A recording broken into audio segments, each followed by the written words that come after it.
La procesión de los ciegos, rito nocturno visto por campesinos. Antioquia, 1203-1974-0246. Ubicación, Vereda El Silencio, municipio de Sonsón, Antioquia, Colombia. Época, marzo de 1974. El aire de la madrugada en la vereda. El silencio siempre había sido distinto al del resto de Sonsón. Quieto, denso, como si la niebla que bajaba del páramo trajera consigo algo más que humedad. Los campesinos de la región lo sabían desde niños, aunque nadie se atrevía a ponerlo en palabras. Era el tipo de conocimiento que se transmitía en silencios, en miradas de advertencia cuando alguien mencionaba caminar solo por las noches, en el candado extra que las madres ponían a las puertas cuando caía el sol. Marzo de 1974 había llegado con lluvias irregulares.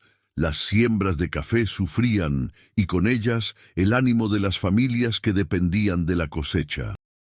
La violencia política que azotaba al país parecía lejana en estas montañas, pero dejaba su huella en forma de desconfianza, en el miedo a los extraños, en las conversaciones susurradas sobre desaparecidos que nunca regresaban de los pueblos grandes.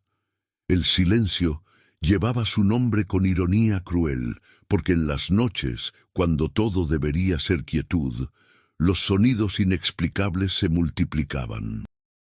Fabián Restrepo tenía 32 años y manos curtidas por el trabajo en la tierra que había heredado de su padre. Su finca, La Esperanza, quedaba al final del camino de herradura que serpenteaba montaña arriba desde el caserío. Vivía allí con su esposa Carmenza y sus 3 hijos. Edilma de 11 años, Jesús Antonio de 8 y la pequeña Rosalba de apenas 5. La casa era de bajareque con techo de zinc, modesta pero digna, con un corredor amplio donde Carmenza colgaba los helechos que tanto le gustaban. Si te encuentras escuchando esta historia desde cualquier rincón del mundo, te invito a que te suscribas al canal y me cuentes en los comentarios desde dónde nos estás acompañando esta noche. Estas historias necesitan ser compartidas, recordadas, para que no se pierdan en el olvido de las montañas. La noche del 11 de marzo había sido particularmente fría. Fabián se había acostado temprano después de revisar el establo donde guardaba sus 3 vacas y la mula. Carmenza terminó de acostar a los niños, rezando el rosario, como hacía todas las noches, con la voz baja y monótona que a veces la adormecía a ella misma. El silencio de la casa se mezcló con el croar distante de las ranas y el goteo persistente de la lluvia sobre el zinc. Fueron las campanas las que lo despertaron.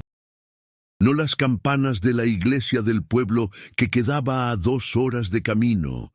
Estas eran diferentes, más agudas, desafinadas, como esquilas de ganado pero con un timbre que le erizó la piel. Fabián abrió los ojos en la oscuridad absoluta de la habitación. Junto a él, Carmenza se movió inquieta bajo las cobijas. ¿Oíste eso?, susurró ella. Sí. Las campanas continuaban, un repique irregular que parecía acercarse.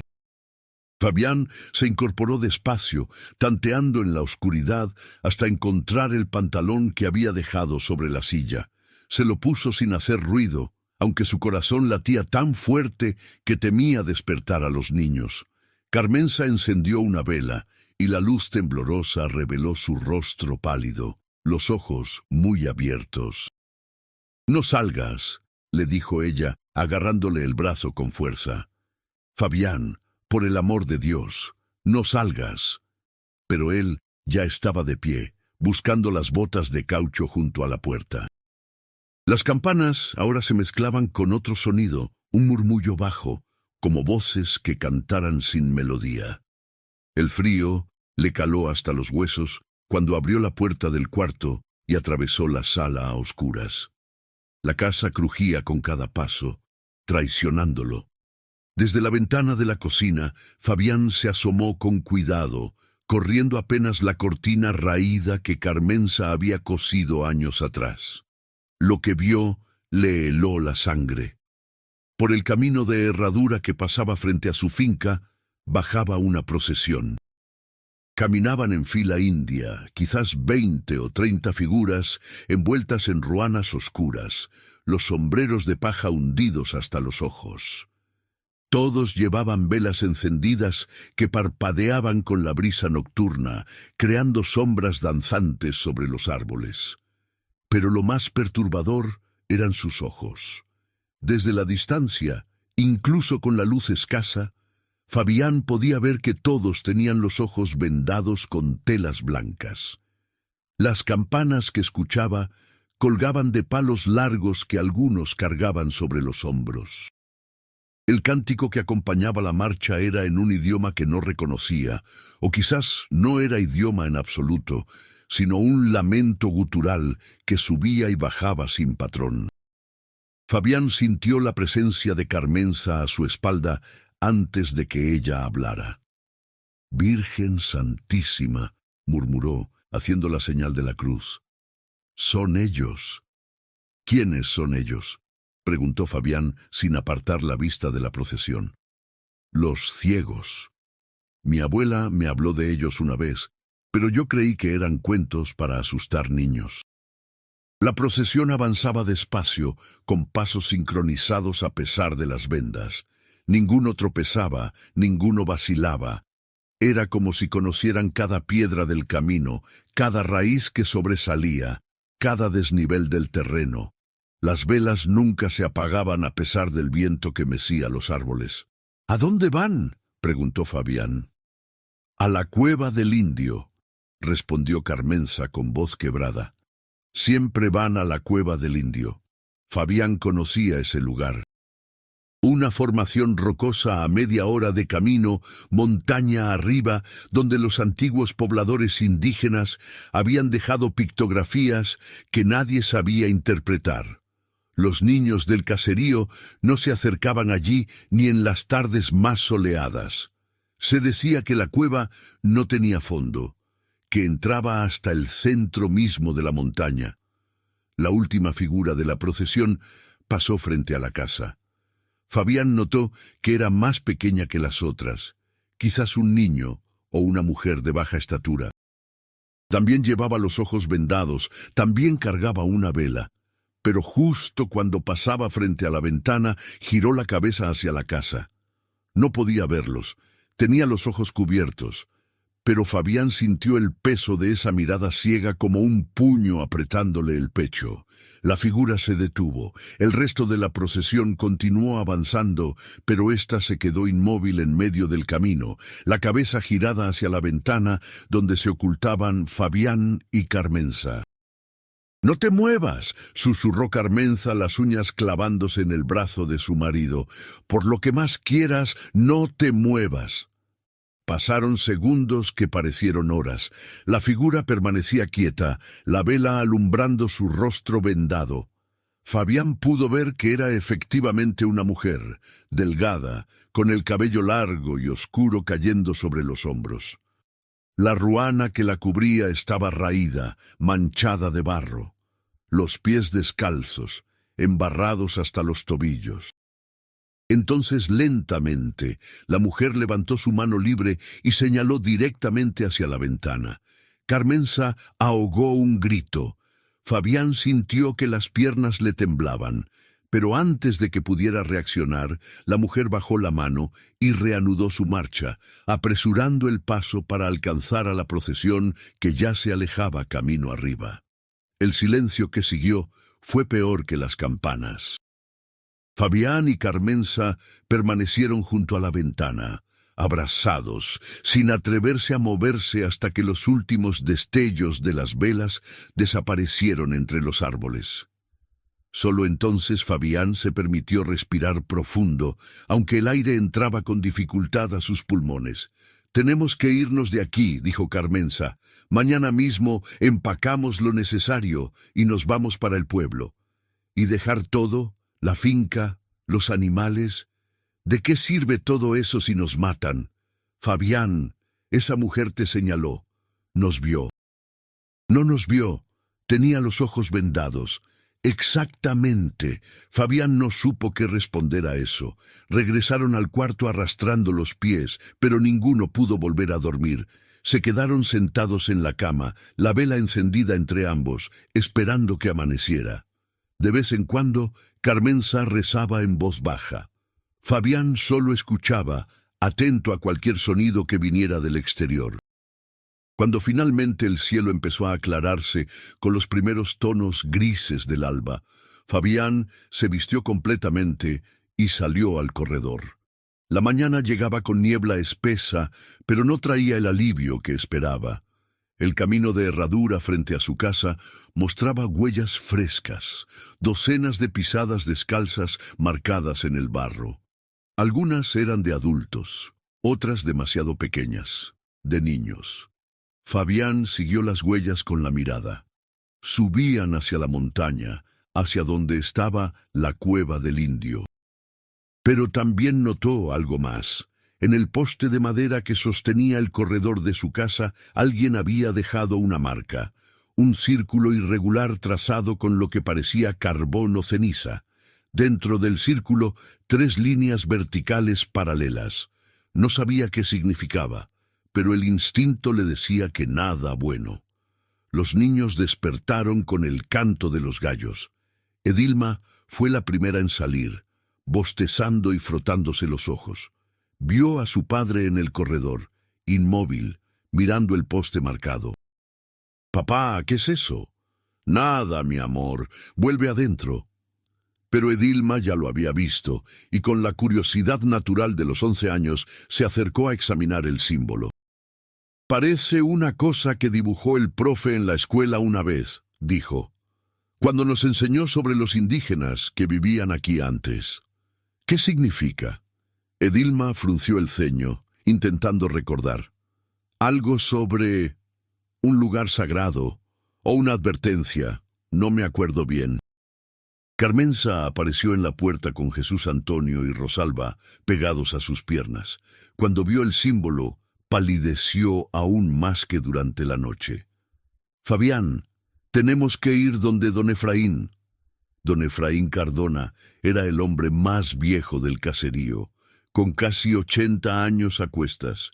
Había sido maestro de escuela en su juventud, antes de que los años y la artritis lo obligaran a retirarse. Vivía solo en una casita cerca del camino principal, rodeado de libros viejos y objetos que había coleccionado toda su vida. La gente del pueblo lo consultaba cuando necesitaba consejos, cuando había disputas que resolver o cuando pasaban cosas que no tenían explicación fácil. Fabián terminó las labores matutinas básicas, ordeñó las vacas y alimentó a los animales. Después del desayuno frugal, toda la familia emprendió el camino hacia el caserío.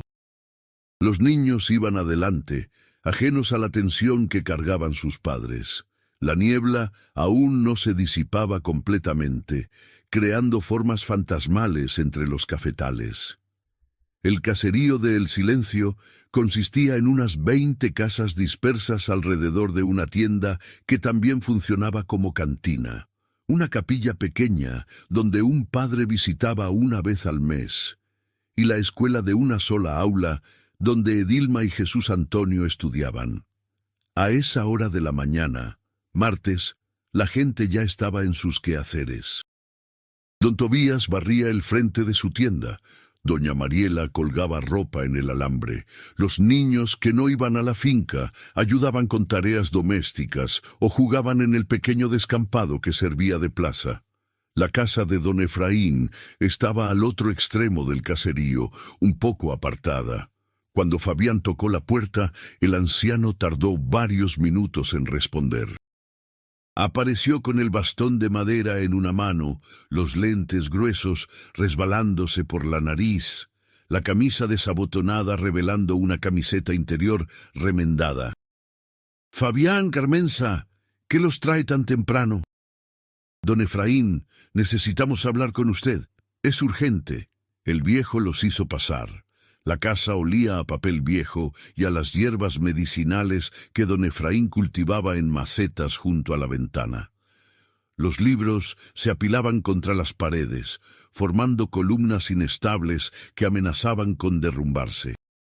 Había mapas antiguos clavados con chinches, fotografías amarillentas de personas que ya nadie recordaba, y objetos extraños que don Efraín había encontrado en sus caminatas por la región. Vasijas rotas, puntas de flecha, herramientas de piedra. Los niños se quedaron en el corredor, fascinados por las gallinas que picoteaban en el patio. Adentro, Fabián le contó al anciano lo que habían visto durante la noche. Don Efraín escuchó en silencio, asintiendo ocasionalmente, los dedos tamborileando sobre el puño de su bastón. Cuando Fabián terminó de hablar, don Efraín suspiró profundamente. ¿Y dejaron una marca en tu casa? Sí, 3 líneas dentro de un círculo. El anciano se levantó con dificultad y caminó hasta una estantería repleta de cuadernos. Sacó uno particularmente viejo, las páginas amarillentas y quebradizas. Lo abrió con cuidado y pasó las hojas hasta encontrar lo que buscaba. Le dio vuelta al cuaderno para que Fabián y Carmenza pudieran ver. Era el mismo símbolo, dibujado a mano con tinta descolorida. «Esto lo dibujé hace más de 50 años», dijo don Efraín, «cuando mi abuelo me contó sobre la procesión. Él la vio de niño, en 1890 o por ahí, y su padre también la había visto antes que él». «¿Cada cuánto aparecen?», preguntó Carmenza con voz temblorosa. «No hay patrón fijo. A veces pasan décadas». Una vez pasaron 2 generaciones completas sin que nadie reportara nada, pero siempre vuelven. ¿Qué quieren? ¿Quiénes son? Don Efraín cerró el cuaderno y volvió a sentarse, el peso de los años visible en cada movimiento. Nadie sabe con certeza. Hay teorías, leyendas. Algunos dicen que son espíritus de los indígenas que murieron cuando llegaron los españoles, condenados a repetir un ritual que no pudieron completar. Otros creen que son personas vivas, una secta que practica ceremonias antiguas en secreto. Mi abuelo pensaba que eran algo peor. ¿Qué? Decía que eran los que vieron lo que no debían ver, los que fueron marcados. Un escalofrío recorrió la espalda de Fabián. ¿Marcados cómo? Cada persona que ve la procesión directamente es marcada. Al principio no pasa nada. Pueden seguir con sus vidas normales, pero eventualmente, cuando llega su tiempo, se unen a ella. Se vendan los ojos y caminan con los demás, subiendo a la cueva, cantando esas palabras que nadie entiende. Carmenza se llevó la mano a la boca, los ojos llenos de lágrimas. ¿Estamos condenados entonces? No necesariamente, dijo don Efraín, aunque no sonaba muy convencido. El símbolo que dejaron en tu casa es una advertencia, sí, pero también puede ser una invitación. ¿Invitación a qué? A unirse voluntariamente. Si van a la cueva durante la próxima luna nueva y participan en el ritual, dicen que pueden evitar ser tomados contra su voluntad. Se convierten en parte de la procesión por elección, no por maldición. Eso es una locura, dijo Fabián. No vamos a hacer eso. Entonces tendrán que irse de aquí, lejos, cambiar de nombres, nunca volver. ¿Y eso funciona? Don Efraín guardó silencio. Esa era respuesta suficiente. Fabián y Carmenza salieron de la casa del anciano con más preguntas que respuestas. Los niños corrían adelante, ajenos al peso que cargaban sus padres. El sol finalmente había roto la niebla, iluminando la montaña con esa luz dorada característica de las mañanas antiqueñas. Todo parecía normal, cotidiano, imposiblemente alejado del horror de la noche anterior. Pero Fabián sabía que nada volvería a ser normal. Esa tarde, mientras Carmenza preparaba el almuerzo y los niños hacían tareas, Fabián caminó hasta el límite de su propiedad. Desde allí podía ver el camino que subía hacia la cueva del indio. La formación rocosa era visible entre los árboles, una boca oscura en la ladera de la montaña. ¿Qué habría allí arriba? ¿Qué clase de ritual podría obligar a personas a vendarse los ojos y caminar por senderos peligrosos en medio de la noche? Y más importante, ¿qué les pasaba a los que participaban? El viento trajo voces desde el caserío. Fabián aguzó el oído. Eran gritos, alarmados. Sin pensarlo dos veces, echó a correr hacia el pueblo. Cuando llegó, encontró un grupo de personas reunidas frente a la tienda de don Tobías. El tendero estaba sentado en el suelo, el rostro blanco como la cera, temblando violentamente. Su esposa, doña Ruth, intentaba calmarlo mientras otros vecinos murmuraban entre ellos. «¿Qué pasó?», preguntó Fabián. Fue doña Mariela quien respondió, la voz entrecortada. «Dice que vio a su hijo, a Albertico». Fabián sintió que el suelo se movía bajo sus pies. Albertico, el hijo mayor de don Tobías, había desaparecido hacía 3 años. Se había ido al pueblo grande a buscar trabajo y nunca regresó. La familia lo había buscado por meses sin resultado. Eventualmente tuvieron que aceptar que probablemente estaba muerto, otra víctima de la violencia que consumía el país. «¿Dónde lo vio?» «En el camino que va a la cueva», dijo don Tobías con voz ronca. «Estaba cortando leña cerca del arroyo cuando lo vi pasar. Llevaba los ojos vendados, como ciego. Caminaba con otros, todos vendados, todos con velas. Grité su nombre, pero no se detuvo. Era él, lo juro por Dios santísimo. Era mi Albertico». Los murmullos aumentaron. Fabián intercambió una mirada con Carmenza, que había llegado corriendo desde la casa al escuchar la conmoción. «La procesión», susurró alguien. «Volvieron», dijo otro. «Siempre vuelven», añadió una voz vieja que Fabián no pudo identificar. Esa noche, nadie en el silencio durmió tranquilo. Las familias trancaron sus puertas con maderos extra, encendieron velas frente a las imágenes de santos, rezaron rosarios completos. Algunos hombres se reunieron para organizar una vigilancia, aunque nadie sabía muy bien qué vigilar ni cómo protegerse de algo que no entendían. Fabián se quedó despierto en el corredor de su casa, el machete cruzado sobre las piernas, los oídos atentos a cualquier sonido inusual. Carmenza había logrado dormir a los niños después de mucho esfuerzo, inventando excusas sobre por qué la gente del pueblo estaba tan alterada. Cerca de las 3 de la madrugada, las campanas volvieron a sonar. Esta vez más cercanas, mucho más cercanas. Fabián se puso de pie de un salto, el corazón desbocado. Las campanas venían del camino, pero también de otras direcciones. Era como si la procesión se hubiera multiplicado, viniendo desde varios puntos de la montaña simultáneamente. La puerta del cuarto se abrió y Carmenza salió, seguida por Edilma. La niña tenía los ojos muy abiertos, asustada pero curiosa. «Papá, ¿qué es ese ruido?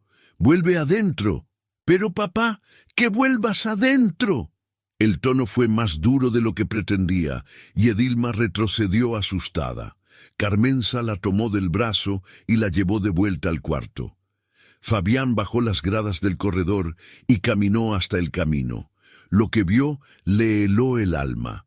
No era una procesión. Eran 3, convergiendo desde diferentes direcciones hacia un punto común, el camino que subía a la cueva del indio. Las figuras vendadas avanzaban en filas perfectas, las velas creando ríos de luz que fluían montaña arriba. Debían ser cientos, y entre ellas Fabián reconoció rostros. Don Guillermo, el carpintero que había desaparecido el año anterior, la hija adolescente de los Montoya, que se había ido supuestamente a trabajar a Medellín. El hermano de doña Ruth, perdido en una borrachera hacía 2 años. Todos caminaban con los ojos vendados, todos portaban velas, todos cantaban ese lamento incomprensible. Fabián sintió lágrimas correr por sus mejillas. no de tristeza, sino de un terror tan profundo que su cuerpo no sabía cómo procesarlo. Las procesiones confluyeron en el camino principal y continuaron como una sola, una serpiente luminosa que ascendía hacia la oscuridad de la montaña. El cántico se intensificó, resonando entre los árboles, rebotando en las paredes de las casas, penetrando hasta los huesos. Entonces, en medio de la procesión, vio a la mujer que lo había señalado la noche anterior. Esta vez caminaba junto a un hombre alto, desgarbado, que también llevaba los ojos vendados. Pero cuando pasaron frente a la propiedad de Fabián, ambos se detuvieron. Giraron las cabezas hacia donde él estaba parado, inmóvil en medio del camino. Y lentamente, al unísono, levantaron las manos y señalaron. No solo ellos, toda la procesión se detuvo. Cientos de cabezas vendadas se giraron hacia Fabián. Cientos de manos se levantaron, señalando. El cántico cesó. En el silencio que siguió, solo se escuchaba el viento nocturno y el latido desbocado del corazón de Fabián. Entonces, como un solo organismo, la procesión reanudó su marcha. Pero algo había cambiado. Ahora, mientras subían hacia la cueva, uno a uno los participantes se quitaban las vendas de los ojos, y cuando lo hacían, sus cuencas estaban vacías. Fabián despertó en el suelo del corredor sin recordar haberse desmayado. La luz del amanecer le lastimaba los ojos. Carmenza estaba arrodillada junto a él, sacudiéndolo, llorando. «¡Fabián! ¡Fabián, despierta! Estoy bien», mintió, incorporándose con dificultad. Todo le dolía, como si hubiera corrido kilómetros o peleado contra algo. Los niños observaban desde la puerta, asustados. Jesús Antonio lloraba en silencio, las lágrimas marcando caminos limpios en sus mejillas sucias del sueño. «¿Qué pasó?», preguntó Carmenza. «Te encontré aquí tirado, frío como un muerto». Fabián intentó recordar. Las procesiones convergentes, los cientos de figuras vendadas, las cuencas vacías. Pero cada vez que trataba de aferrarse a esos recuerdos, se deslizaban como agua entre sus dedos. «No lo sé». Se levantó tambaleante y miró hacia el camino. No había huellas frescas, no había marcas de velas o cenizas. Todo parecía exactamente igual que cualquier otra mañana, excepto por el símbolo en el poste del corredor. Ahora había 4 líneas dentro del círculo. Carmenza lo vio al mismo tiempo que él. «Fabián, nos tenemos que ir. Hoy. Ahora mismo». Esta vez, él no discutió. Empacaron lo esencial en 2 morrales grandes. Ropa, algo de comida, los documentos importantes, el dinero que guardaban en una lata enterrada bajo el fogón. Los niños hicieron preguntas que Fabián y Carmenza respondieron con evasivas. «Es un viaje», dijeron, «vamos a visitar familia». Mentiras piadosas para proteger lo poco que quedaba de la inocencia infantil. Cuando estaban listos para partir, ya era media mañana. Fabián salió una última vez al corral para soltar los animales. No tenía sentido dejarlos encerrados si no iba a volver a cuidarlos. Las vacas podrían unirse a los ganados salvajes que vagaban por la montaña. La mula probablemente encontraría su camino hacia alguna otra finca. Mientras abría las puertas del corral, escuchó pasos detrás de él. Era don Efraín, apoyado pesadamente en su bastón, respirando con dificultad por la caminata desde el caserío. «¿Te vas?», dijo el anciano. No era una pregunta. «No tengo opción». «Siempre hay opción, Fabián, solo que a veces todas las opciones son malas». Don Efraín se acercó más, bajando la voz, aunque no había nadie más cerca. «Antes de que te vayas hay algo que debes saber sobre la cueva. No quiero saber nada más. Solo quiero irme lejos de aquí con mi familia». «Escúchame», insistió el viejo, agarrándole el brazo con sorprendente fuerza. «La cueva no es solo una cueva, es una entrada». «¿Entrada a qué?». «A lo que había aquí antes. Antes de nosotros, antes de los españoles, antes incluso de los indígenas que dejaron esas pictografías. Algo antiguo, algo que nunca se fue realmente. Fabián quiso alejarse, pero la mirada de don Efraín lo mantuvo clavado en el sitio.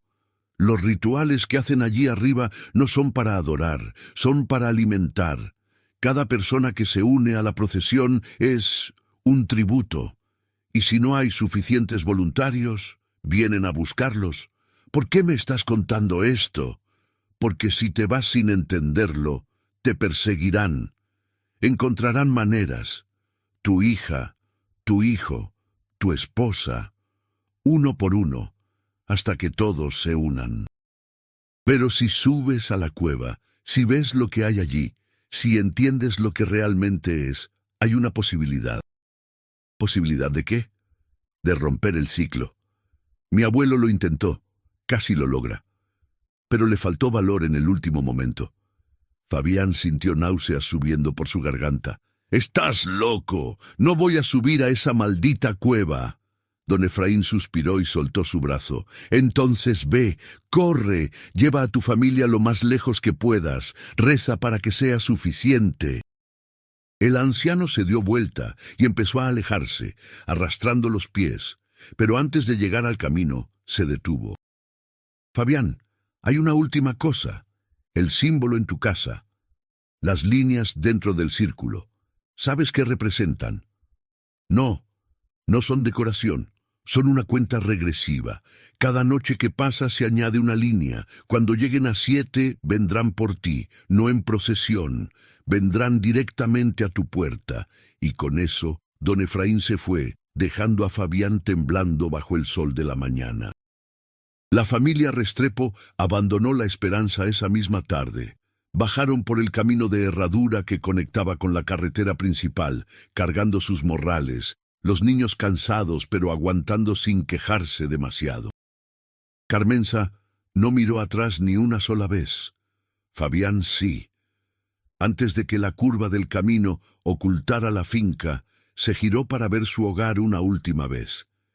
En el corredor, donde habían dejado el símbolo en el poste, algo se movía.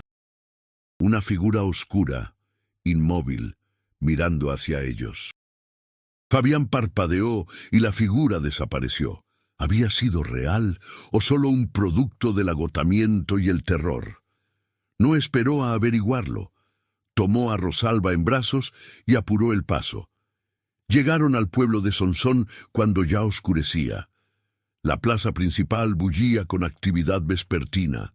Vendedores ambulantes ofrecían arepas y empanadas. Los hombres conversaban en las esquinas. Las señoras regresaban del mercado con canastas llenas. Todo tan normal, tan ajeno al horror que habían dejado atrás en la montaña. Fabián usó parte de su dinero ahorrado para pagar habitaciones en una pensión modesta cerca de la iglesia. 2 cuartos pequeños pero limpios, con colchones duros pero suficientes. Los niños cayeron dormidos apenas tocaron las camas, exhaustos del viaje. Carmenza y Fabián se quedaron sentados en el pasillo estrecho que separaba las habitaciones. Ella apoyó la cabeza en su hombro. Él la rodeó con el brazo, aunque sabía que ningún abrazo sería suficiente para espantar lo que habían vivido. «¿Qué vamos a hacer?», preguntó ella. «Mañana tomaremos un bus. Iremos a Medellín. Allá nadie nos conoce. Podemos empezar de nuevo. ¿Y si nos siguen? No nos van a seguir. Estamos lejos de la montaña». Don Efraín dijo: «Don Efraín es un viejo que vivió demasiado tiempo con leyendas. Estamos a salvo ahora». Carmenza no respondió, pero su silencio hablaba volúmenes. Esa noche, Fabián tuvo pesadillas. Soñó que caminaba vendado por túneles interminables, las paredes húmedas y frías rozando sus brazos. Voces cantaban a su alrededor en ese idioma imposible. Cuando intentaba quitarse la venda, sus manos no le obedecían. En el sueño, finalmente lograba arrancarse la tela de los ojos, pero cuando miraba no había nada, Ni túnel, ni voces, ni luz. Solo oscuridad absoluta y el sonido de algo enorme respirando. Despertó empapado en sudor, el corazón latiendo tan fuerte que dolía. La habitación estaba oscura. Carmenza dormía a su lado, inquieta pero dormida. Fabián se incorporó intentando calmarse. Fue entonces cuando escuchó las campanas. Se levantó de un salto, corrió a la ventana y la abrió. La plaza estaba vacía a esa hora de la madrugada. Las farolas de la calle creaban charcos de luz amarillenta en el adoquinado. No había nadie, pero las campanas continuaban. Venían de todas partes y de ninguna a la vez. Agudas, desafinadas, cada vez más cercanas. Fabián cerró la ventana y la trancó. Despertó a Carmenza. «Las escucho», dijo ella antes de que él pudiera hablar. Corrieron a los cuartos de los niños. Los tres estaban despiertos, sentados en sus camas, los ojos muy abiertos.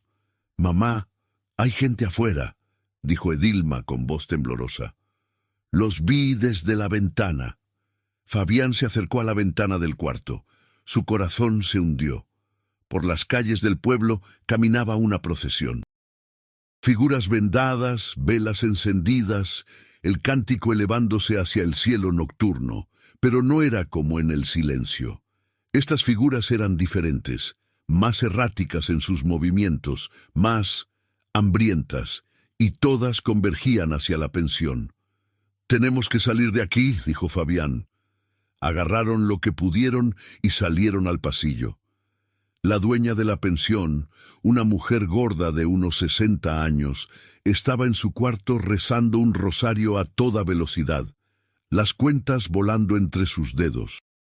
«¿Qué está pasando?», le gritó Carmenza. «Es el día de los ciegos», respondió la mujer sin dejar de rezar. «Cada 30 años vuelven. ¿Qué día de los ciegos?». Pero la mujer había cerrado su puerta y no respondió. Fabián y su familia bajaron las escaleras corriendo. La puerta principal de la pensión daba directamente a la calle. A través del vidrio podían ver las figuras acercándose, formando un círculo alrededor del edificio. «La puerta de atrás», dijo Fabián. «Tiene que haber una puerta de atrás».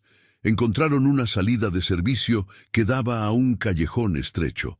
Salieron corriendo, los niños llorando, Carmenza tropezando pero manteniéndose en pie. El callejón desembocaba en otra calle, donde los esperaba otra procesión. Estaban rodeados. Las figuras vendadas comenzaron a cerrar el círculo. Ya no caminaban despacio como en la montaña. Ahora avanzaban con propósito, con urgencia.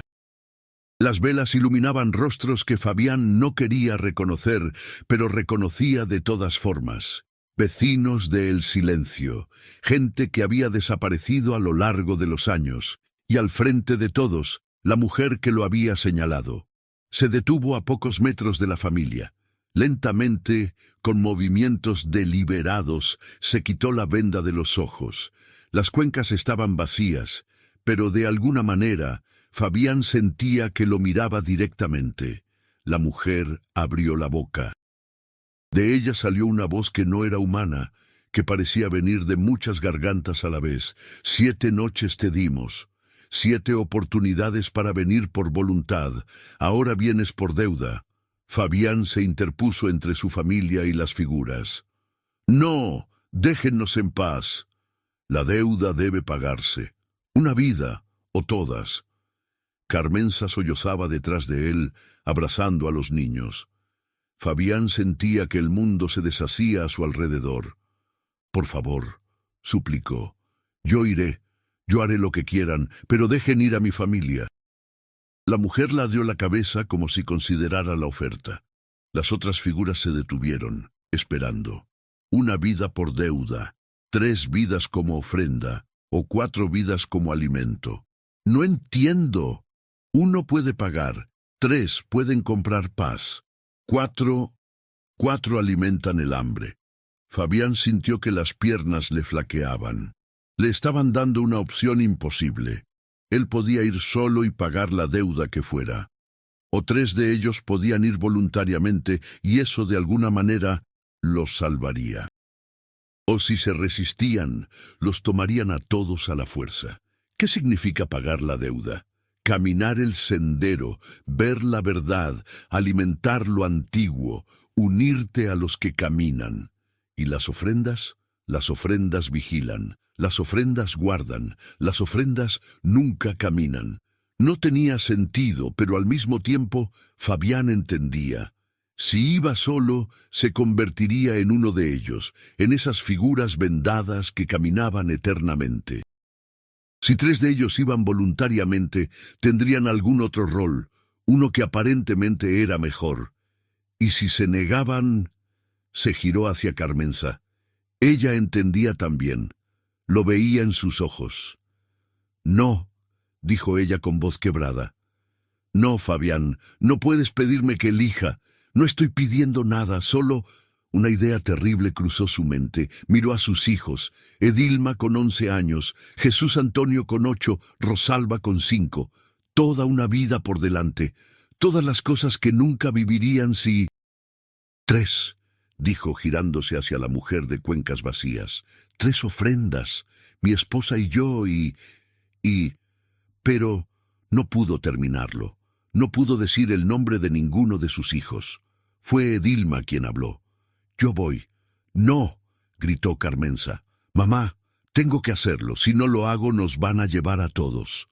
Jesús Antonio y Rosalba son muy pequeños. Yo ya soy grande.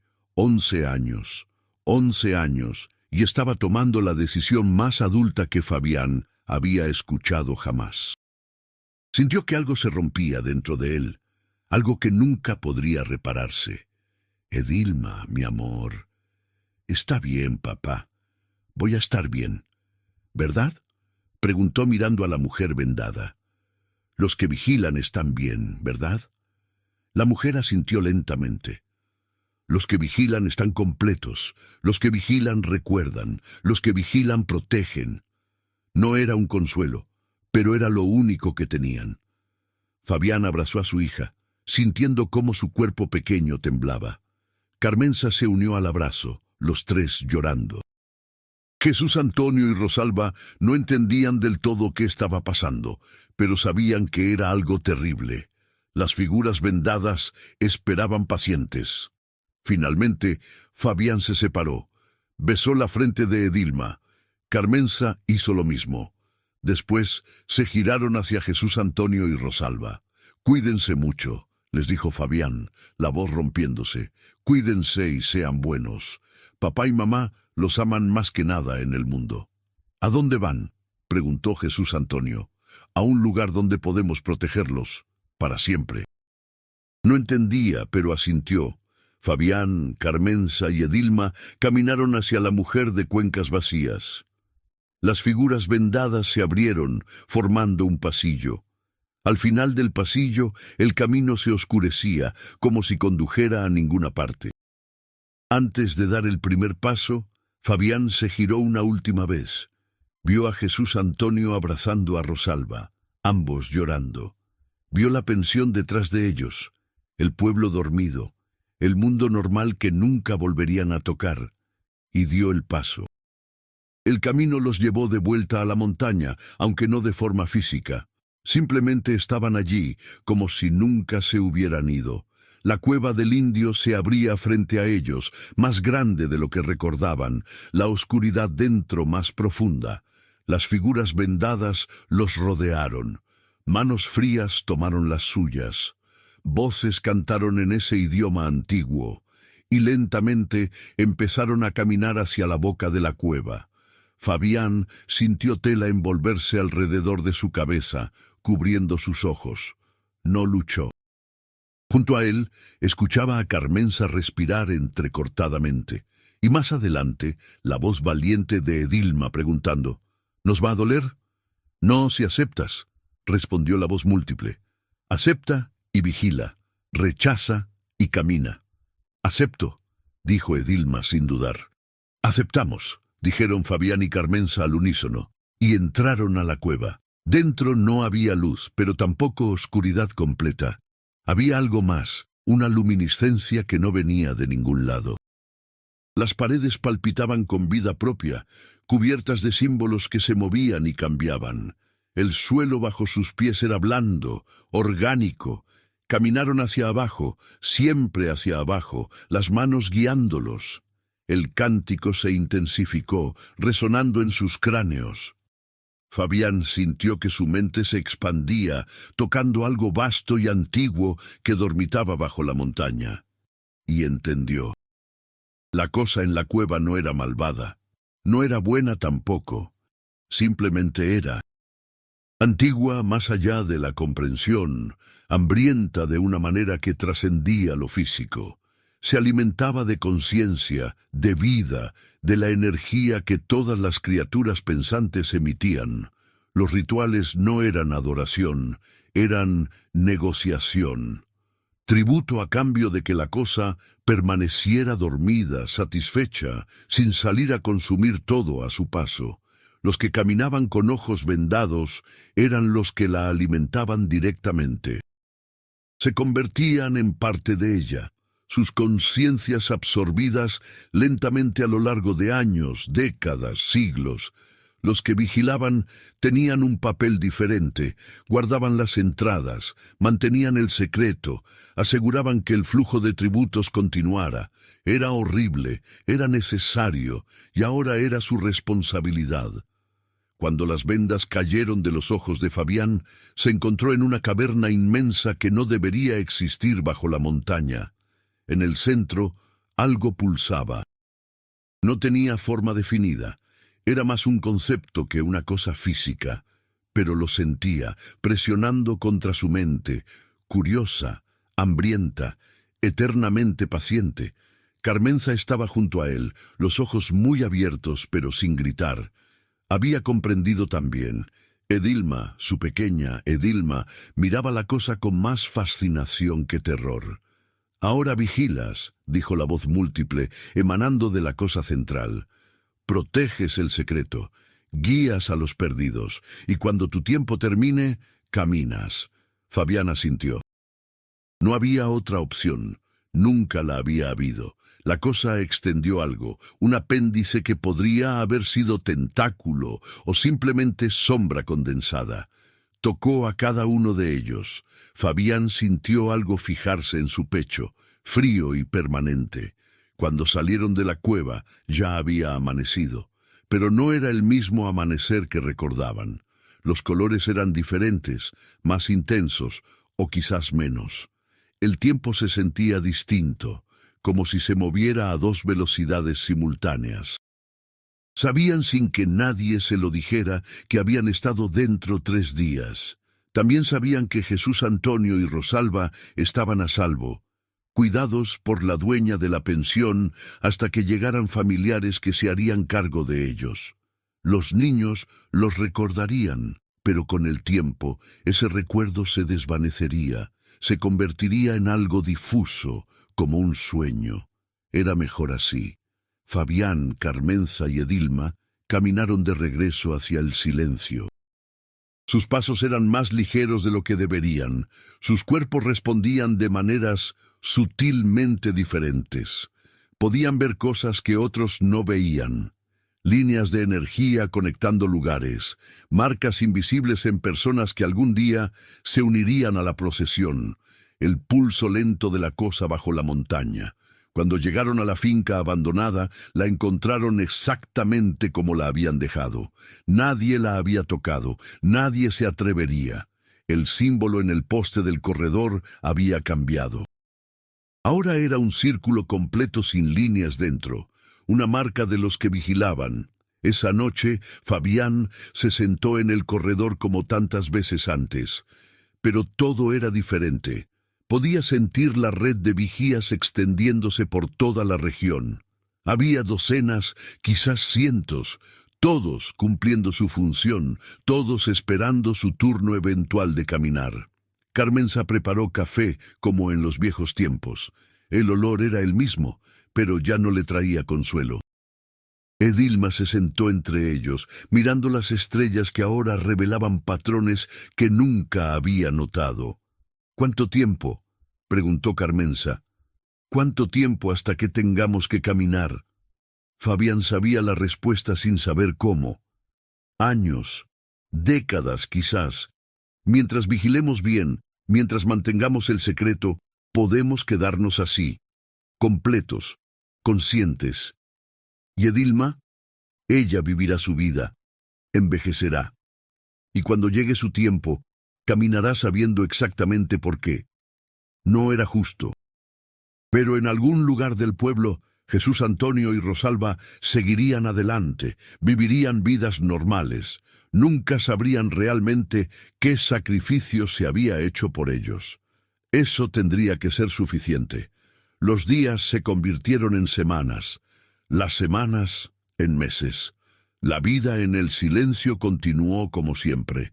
La gente sabía que los Restrepo habían vuelto, pero nadie preguntaba de dónde ni por qué.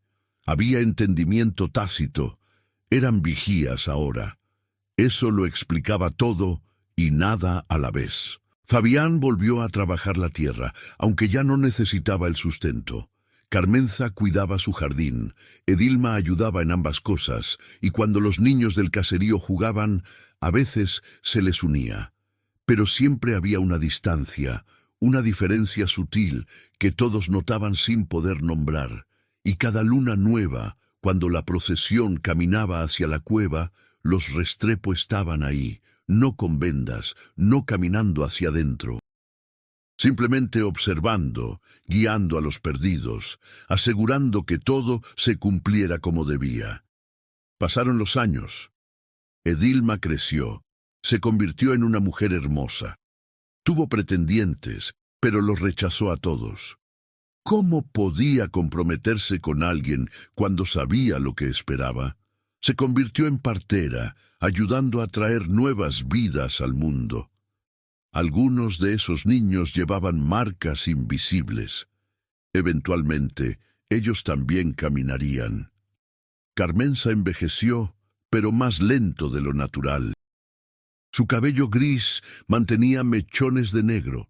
Sus arrugas se profundizaban lento, pero con una gracia que desafiaba el tiempo. Fabián también. Su cuerpo mantenía una vitalidad extraña, como si el pacto con la cosa bajo la montaña los preservara para su propósito. Jesús Antonio y Rosalba crecieron lejos, en Medellín, bajo el cuidado de la hermana de Carmenza. Les dijeron que sus padres y hermana habían muerto en un accidente. Era más fácil así, más limpio. A veces Fabián los visitaba en sueños, vigilando desde la distancia, asegurándose de que estuvieran bien. Nunca interactuaba, solo observaba. Era todo lo que se permitía. Don Efraín murió en 1978, 4 años después de aquella noche. Fabián estuvo con él al final. El anciano sonrió cuando lo vio entrar a su cuarto. «Lo hiciste», dijo con voz débil. «Rompiste el ciclo de tu familia. Tus otros hijos están libres.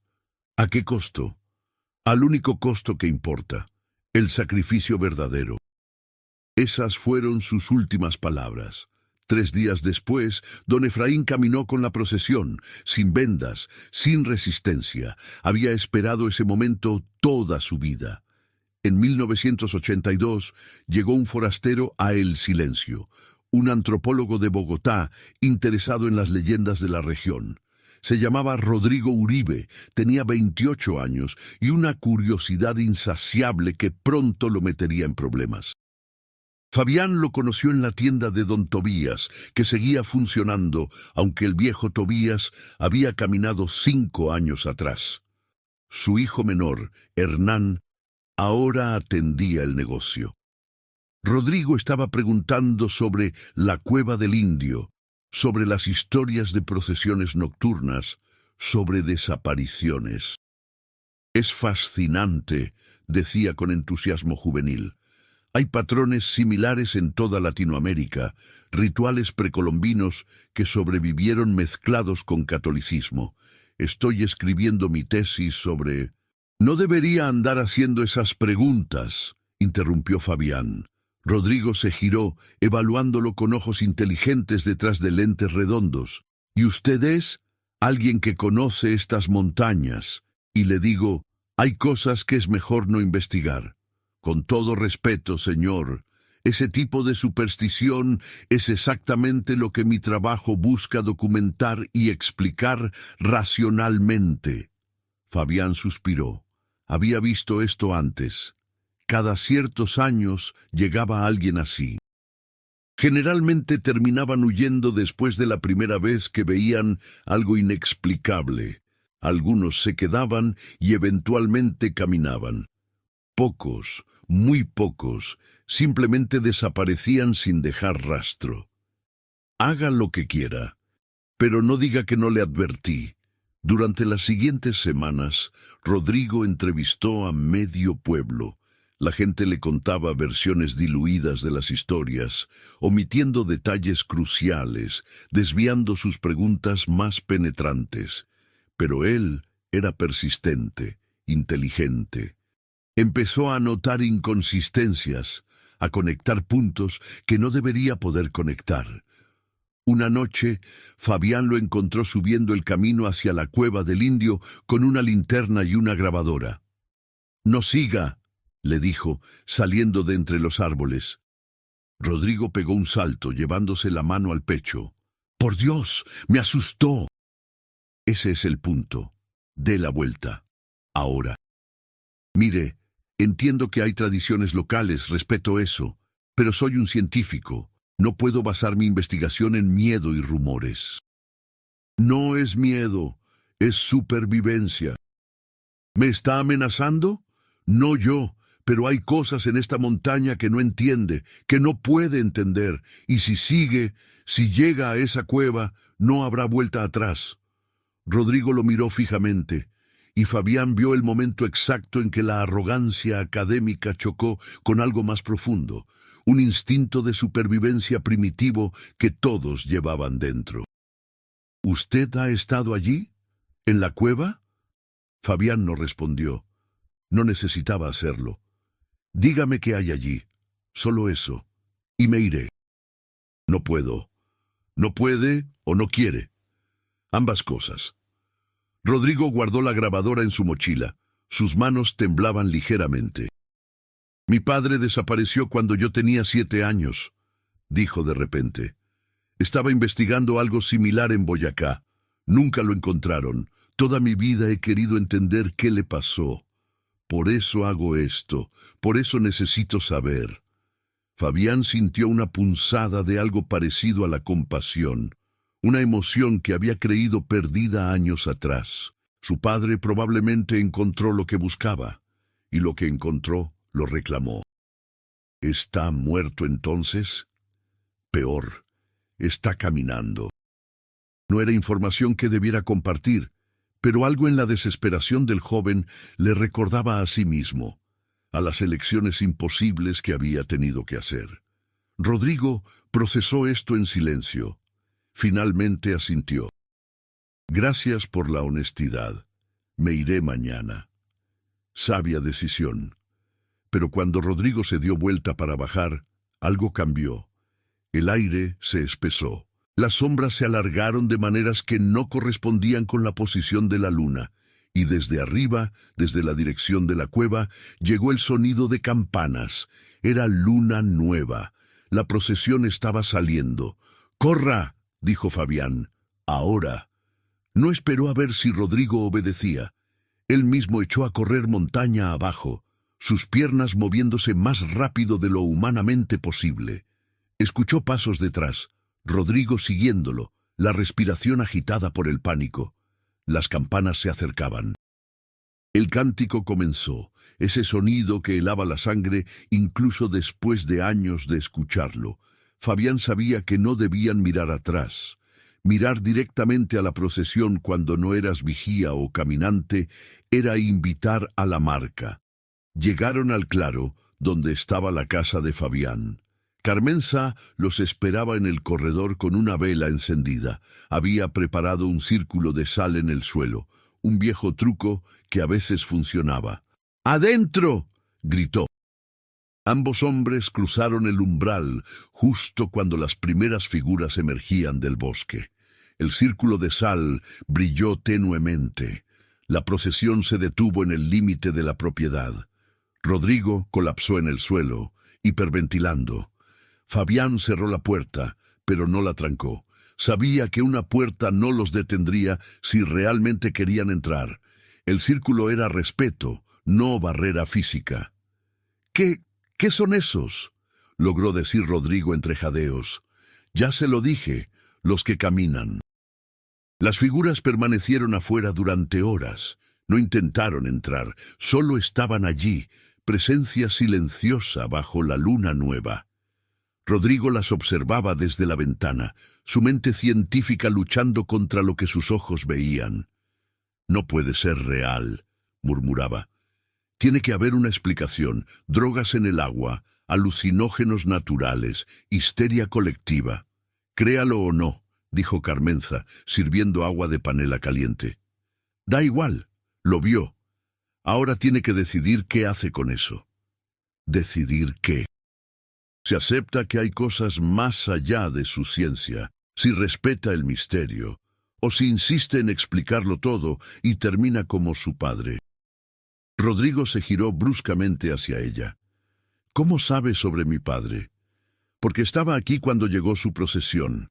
Hace 23 años, un hombre de Boyacá, antropólogo, insistió en entrar a una cueva sagrada. Caminó salió 3 días después con los ojos vendados. No puede ser. Está allá afuera ahora mismo. 4ª fila, segundo desde la izquierda. Corbata azul raída, lentes rotos. Su padre nunca fue bueno con los detalles prácticos. Rodrigo corrió a la ventana, buscando frenéticamente, y lo encontró.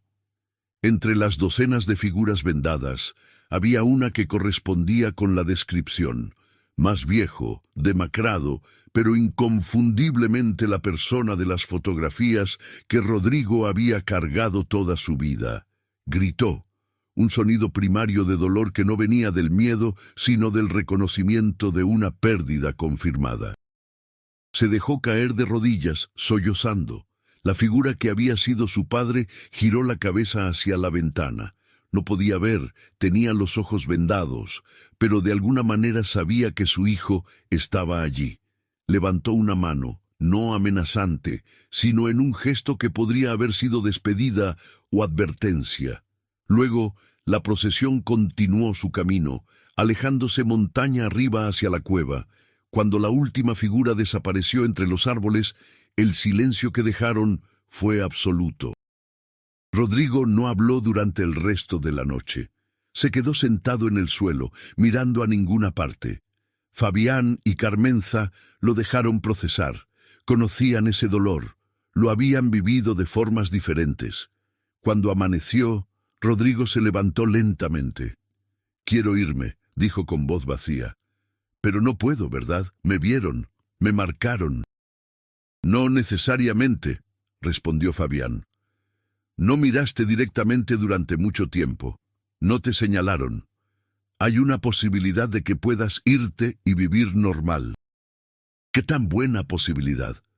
«Mejor que ninguna». Rodrigo asintió, recogió sus cosas, lo poco que había traído en la mochila. Antes de irse, se giró hacia Fabián.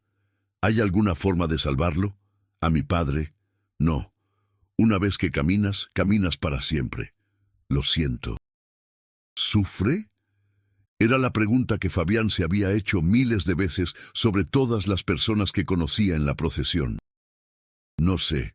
Creo que se convierten en otra cosa. La persona que fue tu padre probablemente no existe más. Solo queda el eco, la forma, sirviendo a algo más grande. No era consuelo, pero era honestidad».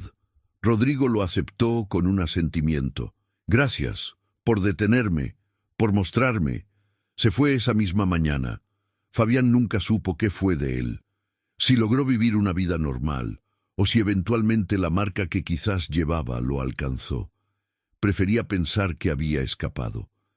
Los años siguientes transcurrieron en una rutina extraña. El mundo exterior cambiaba. Llegó electricidad a El Silencio en 1985.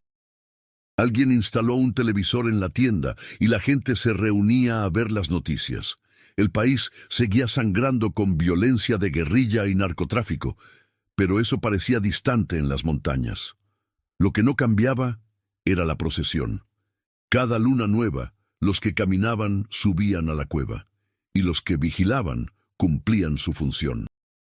Edilma cumplió 30 años en 1993. Seguía soltera, seguía ayudando a traer niños al mundo. Había visto nacer a casi todos los niños del caserío en las últimas 2 décadas. Algunos llevaban la marca. Ella podía verla, una sombra sutil que otros no notaban. Esos niños serían especiales, sensibles. Eventualmente tendrían que elegir. Una noche, después de un parto particularmente difícil, Edilma regresó a la casa de sus padres. Fabián estaba en el corredor, como siempre, mirando las estrellas que ya no eran solo estrellas para él. «Papá, ¿alguna vez te arrepientes?». Era la primera vez en años que hablaban directamente sobre aquello. «Cada día», admitió. «Pero haría lo mismo otra vez. Jesús Antonio y Rosalba tienen hijos ahora, nietos que tu madre y yo nunca conoceremos. Pero ellos están vivos, libres, sin marcas. Eso vale todo». ¿Y yo? ¿Valí la pena sacrificarme? Fabián sintió que se le partía el corazón, aunque esa parte de él debería haber sido consumida hace años. «No te sacrifiqué, te incluí. Y fue la decisión más egoísta y horrible que tomé en mi vida. Yo elegí ir, papá. Tenías 11 años. No debiste tener que elegir nada». Edilma se sentó junto a él, bajo la luz de las estrellas. Parecía más joven de lo que era, preservada como sus padres por el pacto. «A veces veo el futuro», dijo suavemente. «No claramente, solo impresiones. Y veo que algo está cambiando. La cosa bajo la montaña está inquieta. Fabián lo había sentido también. Últimamente las procesiones eran más frecuentes, no solo en luna nueva. Más gente desaparecía. La hambre crecía. «El mundo está cambiando demasiado rápido», dijo. «Pronto habrá carreteras hasta aquí, internet, turismo. El secreto no podrá mantenerse. ¿Y qué pasará entonces? No lo sé. Quizás nada, quizás todo, pero creo que nuestro tiempo como vigías está llegando a su fin». No estaba seguro de si eso lo aliviaba o lo aterraba. En 1998 llegaron ingenieros del gobierno para hacer estudios de factibilidad para una carretera. Querían pasar justo al lado de la cueva del Indio. El alcalde de Sonsón estaba emocionado con el progreso. Los jóvenes del pueblo soñaban con poder ir y venir en bus en lugar de a pie o mula. Los vigías de toda la región se reunieron por primera vez en décadas. Eran como 20, algunas familias enteras, otras solo individuos solitarios. Se juntaron en una casa abandonada cerca del caserío, bajo la luz de velas, porque la electricidad en ese lugar nunca había funcionado bien. Fabián presidió la reunión por defecto. Era uno de los más viejos que aún no había caminado. «Si construyen esa carretera», dijo una mujer llamada Araceli, vigía desde hacía 40 años, «van a dinamitar la entrada de la cueva. Es protocolo estándar de ingeniería». «¿Y qué pasará si hacen eso?», preguntó un hombre joven, Miguel, marcado apenas hace 5 años. «No lo sabemos», admitió Fabián. «Nunca se ha perturbado físicamente el lugar. La cosa dentro podría despertar completamente, podría liberarse, o podría simplemente morir». «¿Morir?», Araceli sonaba escéptica. «Esa cosa es anterior a la humanidad. No creo que unos explosivos...» «O podría enojarse», interrumpió una voz desde la esquina. Era Carmenza. Raramente hablaba en estas reuniones, pero cuando lo hacía, la gente escuchaba. La cosa se alimenta del tributo porque acepta el pacto.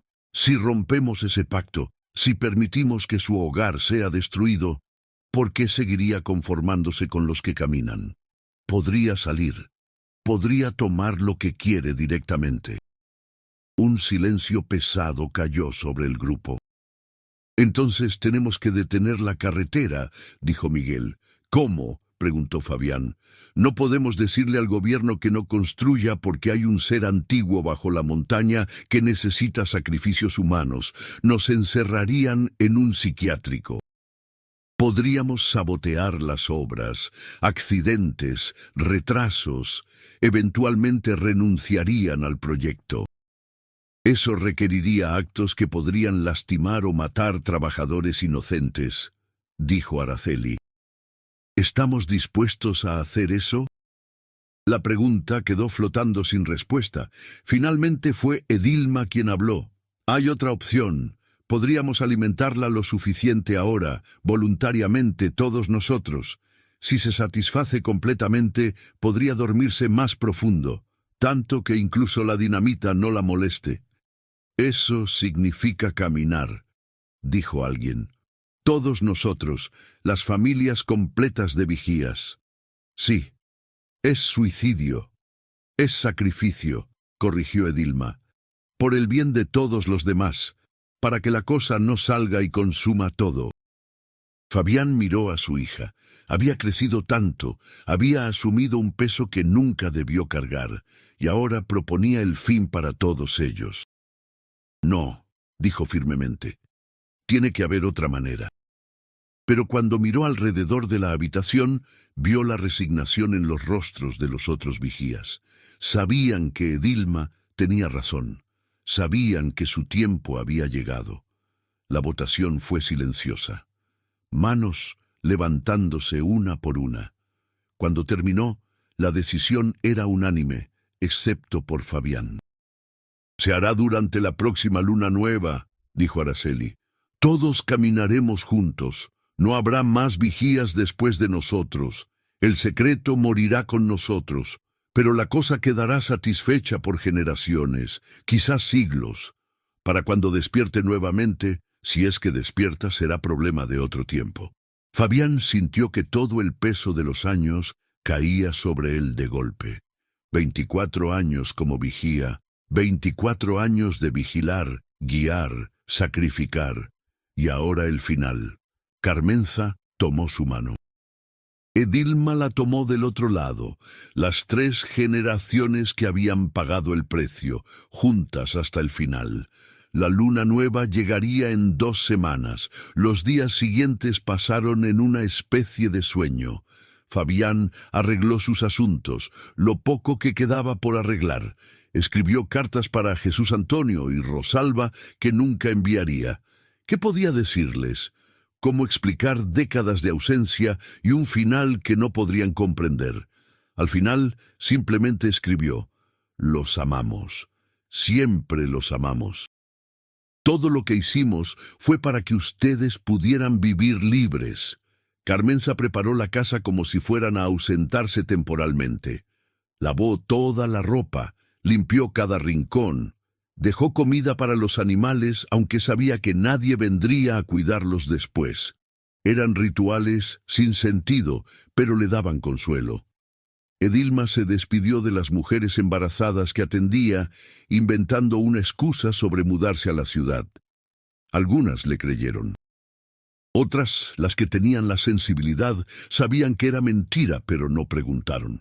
La noche antes de la luna nueva, los vigías se reunieron nuevamente, 20 personas en total.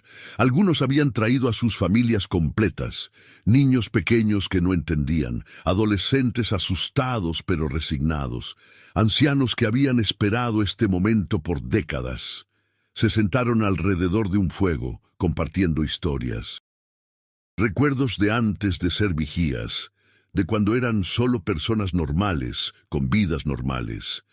Algunos lloraban, otros reían recordando momentos absurdos. Era una vigilia extraña, mezcla de funeral y celebración. Fabián contó sobre el día que conoció a Carmenza, cuando tenía 17 años y ella 16. Cómo la vio en la misa del pueblo y supo inmediatamente que quería pasar su vida con ella. Cómo habían construido la esperanza juntos, piedra por piedra. Carmenza habló de sus hijos, de los tres, de Edilma y su valentía imposible, de Jesús Antonio, que de niño siempre quería ayudar aunque estorbara más que otra cosa, de Rosalba y su risa que iluminaba toda la casa.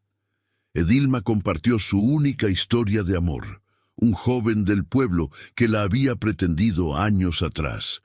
Cómo había tenido que rechazarlo porque no podía explicar por qué nunca podría tener una vida normal con él. A veces se preguntaba qué hubiera pasado si las cosas fueran diferentes. Cuando el fuego se consumió hasta brasas, Araceli se puso de pie. «Es hora», dijo simplemente. El grupo caminó en silencio hacia el sendero que subía a la cueva del indio. No había campanas esta vez, no había cánticos, solo el sonido de pies sobre tierra, respiraciones tranquilas, aceptación. La cueva los esperaba, su boca oscura más profunda que nunca bajo el cielo sin luna. Uno por uno, comenzaron a entrar. Las familias se mantenían juntas, las manos entrelazadas. Fabián, Carmenza y Edilma fueron de los últimos. Antes de entrar, Fabián se giró para mirar la montaña una última vez. El caserío abajo brillaba con las pocas luces de casas todavía despiertas. Más allá, apenas visible, las luces de Sonsón. Y más allá de eso, en algún lugar del mundo grande, sus otros hijos viviendo vidas que él nunca conocería completamente. «Valió la pena», le dijo a Carmenza. «Lo sé», respondió ella. «¿Están listos?», preguntó Edilma, su voz sorprendentemente firme. Sí, entraron juntos. La cueva era diferente esta vez. No había la luminiscencia extraña de antes. No había símbolos en las paredes, solo oscuridad profunda y un camino que se extendía hacia abajo, siempre hacia abajo. Caminaron durante horas o minutos. El tiempo perdía significado allí dentro. Los otros vigías estaban adelante, sus siluetas apenas visibles en la negrura. Nadie hablaba. Finalmente llegaron a la caverna central. La cosa esperaba. Era más grande de lo que Fabián recordaba. O quizás simplemente estaba más despierta. Pulsaba con hambre contenida, con anticipación. Había esperado este festín. Los vigías se dispusieron en círculo alrededor de ella, 20 puntos de conciencia humana ofreciéndose voluntariamente, el tributo más grande en generaciones. La cosa extendió apéndices, sombras que eran y no eran físicas, tocó a cada persona. Fabián sintió el frío penetrando hasta su esencia. Escuchó a Carmenza jadear, a Edilma murmurar una oración, y entonces comenzó. No fue doloroso, no exactamente. Fue más como disolución. Fabián sintió que los bordes de su ser se difuminaban. Sus pensamientos se mezclaban con los pensamientos de Carmenza, de Edilma, de todos los demás vigías.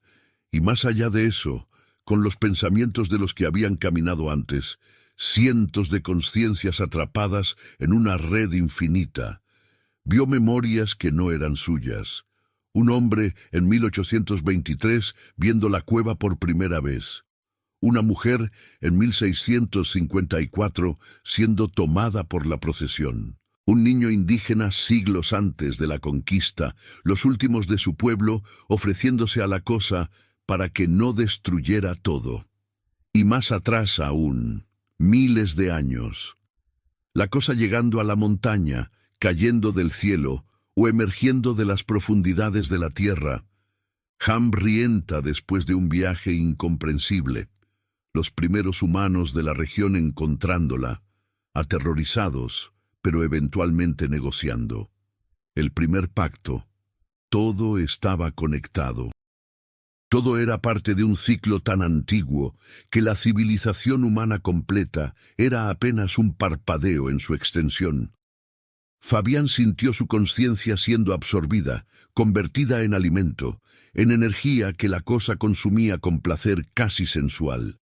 Pero algo de él permanecía, no como Fabián Restrepo exactamente, sino como un eco, una impresión, En ese último momento de individualidad, buscó a Carmenza y Edilma.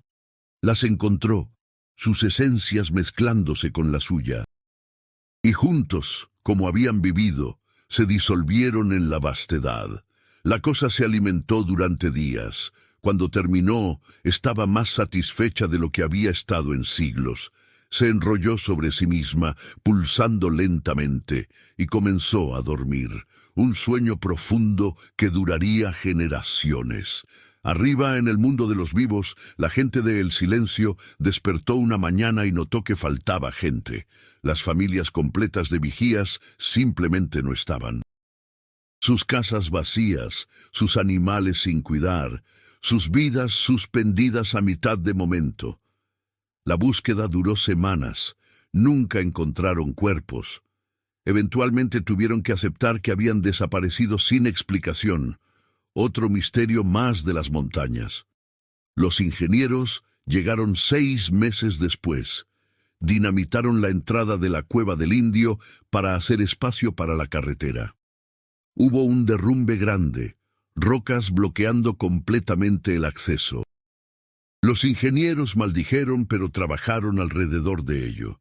La cosa, bajo la montaña, no despertó. Dormía demasiado profundo, satisfecha por el tributo masivo. La carretera se completó en 2001. El turismo llegó a la región. El Silencio se convirtió en parada turística menor, con una tienda mejorada y algunas habitaciones para alquilar. La gente vieja del pueblo contaba historias sobre desapariciones misteriosas, pero los jóvenes las tomaban como leyendas, entretenimiento para turistas crédulos. Jesús Antonio Restrepo, ahora de 35 años y padre de 2 niños, decidió visitar el pueblo donde supuestamente habían muerto sus padres. Había pasado toda su vida con recuerdos confusos de aquella noche cuando tenía 8 años, cuando algo terrible pasó y nunca volvió a ver a su familia. Su tía le había dicho que murieron en un accidente, pero a medida que crecía, las piezas no encajaban. No había registros de muerte, no había tumbas, solo ausencia. Llegó a El Silencio en un bus turístico, con su esposa y sus 2 hijos. El pueblo había cambiado, pero algo en él era familiar. Caminó por las calles, buscando... ¿qué? ¿Respuestas? ¿Cierre? Un anciano lo vio y se acercó. Era Hernán Tobías, ahora de casi 70 años. «Usted es hijo de Fabián», dijo. No era pregunta. Jesús Antonio se sorprendió. «¿Cómo sabe?» «Tiene sus ojos y su manera de pararse. ¿Vino a buscar respuestas?» «Sí». «¿Sabe qué les pasó a mis padres? ¿A mi hermana?» Hernán miró hacia la montaña, donde alguna vez había estado la entrada de la cueva, ahora completamente bloqueada y cubierta de vegetación. «Se fueron», dijo simplemente. «Hicieron lo que tenían que hacer para protegerlos a usted y a su hermana. Ese fue su regalo. No entiendo». No tiene que entender, solo tiene que vivir, criar a sus hijos, ser feliz. Eso es lo que ellos querían. Jesús Antonio sintió lágrimas corriendo por sus mejillas, sin saber exactamente por qué. Hernán le palmeó el hombro y se alejó, dejándolo solo con preguntas sin respuesta, pero con una sensación extraña de paz. Esa noche, Jesús Antonio soñó. En el sueño, caminaba por un corredor de madera viejo. Había helechos colgando. Una mujer cantaba en la cocina. Un hombre reparaba algo en el corral. Una niña lo llamaba para jugar. Era su familia. Completos, felices, como habían sido antes de aquella noche terrible. Su padre se giró y le sonrió. No dijo nada, pero Jesús Antonio entendió el mensaje. Estamos bien, todo está bien. Vive tu vida. Cuando despertó, el sueño se desvaneció rápido, pero la sensación de calidez permaneció. Pasaron años, décadas. El mundo continuó cambiando. El Silencio se convirtió en destino ecoturístico. La leyenda de la procesión de los ciegos se convirtió en atracción, historia de fantasmas para asustar turistas alrededor de fogatas. La cueva permaneció sellada. A veces, excursionistas reportaban sonidos extraños provenientes de las profundidades de la montaña. Algunos decían escuchar campanas lejanas en noches de luna nueva, pero siempre había explicaciones racionales. Ecos extraños, viento en formaciones rocosas, imaginación. La cosa dormía, y en algún lugar dentro de ese sueño, los ecos de 20 vigías existían. No vivos, no muertos, sino algo entre medias. Conciencias preservadas en la vastedad, sirviendo a un propósito que trascendía la comprensión humana. Fabián, o lo que quedaba de él, a veces tocaba la superficie del mundo real. Visitaba a sus nietos en sueños, vigilaba desde una distancia imposible, aseguraba que estuvieran bien.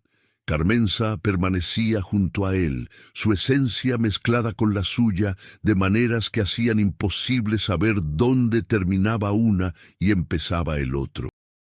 Edilma vagaba por los recuerdos de todos los niños que había ayudado a nacer, una presencia protectora fantasmal en los momentos de dolor o miedo. No era vida, pero tampoco era el final. Era el precio pagado, el sacrificio hecho, la vigilia eterna. Y mientras la cosa durmiera satisfecha, mientras el mundo arriba continuara ignorante del pacto antiguo, ese era suficiente. En octubre de 2025, 51 años después de aquella primera noche, cuando Fabián vio la procesión, algo comenzó a cambiar. El desarrollo había alcanzado incluso las partes más remotas de Antioquia. Una compañía minera solicitó permisos para exploración profunda en las montañas alrededor de El Silencio. Específicamente, querían sondear directamente bajo donde alguna vez estuvo la Cueva del Indio. Los estudios geológicos mostraban anomalías interesantes, formaciones que no deberían existir, espacios vacíos donde debería haber roca sólida. Cuando las primeras máquinas comenzaron a perforar en las profundidades bajo la montaña, la cosa se removió en su sueño, y en algún lugar en el límite entre existencia y no existencia, el eco de Fabián Restrepo sintió una urgencia familiar. Estamos despertando, el ciclo comienza nuevamente, se necesitarán nuevos vigías pronto, pero esa era una historia para otro tiempo. Epílogo. La historia de la procesión de los ciegos no terminó aquella noche de luna nueva en 1998. Las historias como esta nunca terminan realmente. Se duermen, esperan, vuelven cuando el mundo olvida las lecciones del pasado. En El Silencio de hoy, pocos recuerdan los nombres de Fabián, Carmenza o Edilma Restrepo. Su casa fue ocupada eventualmente por otra familia, que reportó sueños extraños, pero nada más. Los nietos de Jesús Antonio y Rosalba crecieron sin conocer la verdad de su linaje, sin saber del sacrificio que los liberó, pero algunos nacen con sensibilidad, algunos ven las marcas invisibles, algunos escuchan campanas en noches donde no debería haber sonido, y cuando la cosa bajo la montaña despierte completamente, cuando el hambre regrese, esos serán los llamados a elegir, a vigilar, a caminar, a alimentar lo antiguo, porque el pacto, aunque olvidado, nunca fue roto, y la deuda siempre, eventualmente, se cobra.